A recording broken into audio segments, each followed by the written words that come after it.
കോഴിക്കോട് നിർത്തിയിട്ട കാറിൽ നിന്ന് 40 ലക്ഷം രൂപ കവർന്ന സംഭവം നാടകമെന്ന് പോലീസ്. പരാതിക്കാരനും 2 സുഹൃത്തുക്കളും അറസ്റ്റിലായി. ഭാര്യാപിതാവ് സൂക്ഷിക്കാൻ ഏൽപ്പിച്ച പണം തിരിച്ചു നൽകാനാവാതെ വന്നതോടെയാണ് പരാതിക്കാരനായ റഹീസ് കവർച്ചാ നാടകം ആസൂത്രണം ചെയ്തത്. പൂവാട്ടുപറമ്പിലെ സ്വകാര്യ ആശുപത്രിയുടെ പാർക്കിംഗ് ഏരിയയിൽ നിർത്തിയിട്ട കാറിന്റെ ചില്ല് തകർത്ത് വാഹനത്തിനുള്ളിൽ ചാക്കിൽ സൂക്ഷിച്ച 40,25,000 രൂപ കവർന്നെന്നായിരുന്നു ആനക്കുഴിക്കര സ്വദേശിയായ PM റഹീസിന്റെ പരാതി. ഭർത്തൃപിതാവ് സൂക്ഷിക്കാൻ ഏൽപ്പിച്ച പണമായിരുന്നു. അദ്ദേഹം നിർദ്ദേശിച്ചയാൾക്ക് നൽകാനായി എത്തിയപ്പോഴാണ് കവർച്ച നടന്നതെന്നും റഹീസ് മൊഴി നൽകി.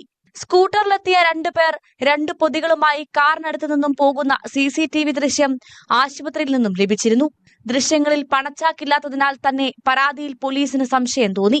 വിശദമായ അന്വേഷണത്തിലാണ് നടന്നത് കവർച്ചാ നാടകമെന്ന് പോലീസിന് വ്യക്തമായത്. കാറിൽ അത്തരത്തിൽ പണമേ ഉണ്ടായിരുന്നില്ലെന്നും പോലീസ് കണ്ടെത്തി. ഭർത്തൃപിതാവ് പലതവണയായി വാങ്ങിയ 40 ലക്ഷം രൂപ റഹീസ് ചിലവഴിച്ചു.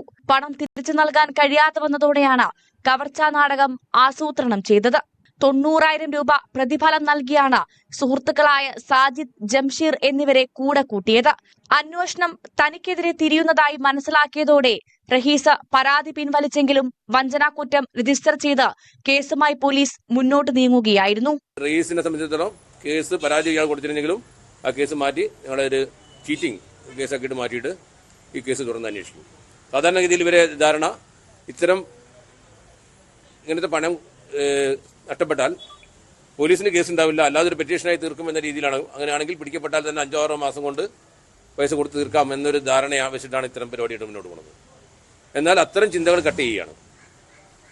ഇത്തരം മോഷണമുണ്ടായി ഞങ്ങൾ എഫേർട്ട് എടുത്ത് ചെയ്തിട്ടുണ്ടെങ്കിൽ അതിന് നടപടിയുമായിട്ട് തന്നെ പോലീസ് മുന്നോട്ട് പോവുകയാണ്. ഇത് മറ്റുള്ളവർക്ക് സന്ദേശമാണ്. പണത്തിന്റെ ഉറവിടമടക്കം പരിശോധിച്ച് വരികയാണെന്ന് പോലീസ് അറിയിച്ചു. ഒരു സ്വകാര്യ സ്ഥാപനത്തിന്റെ മാനേജറാണ് റഹീസിന്റെ ഭാര്യ പിതാവ്. പണം നഷ്ടപ്പെട്ടെന്ന് കാട്ടി ഈ സ്ഥാപനം പോലീസിൽ പരാതി നൽകിയിട്ടുണ്ട്.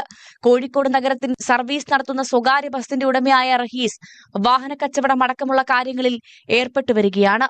ന്യൂസ് 18 കോഴിക്കോട്.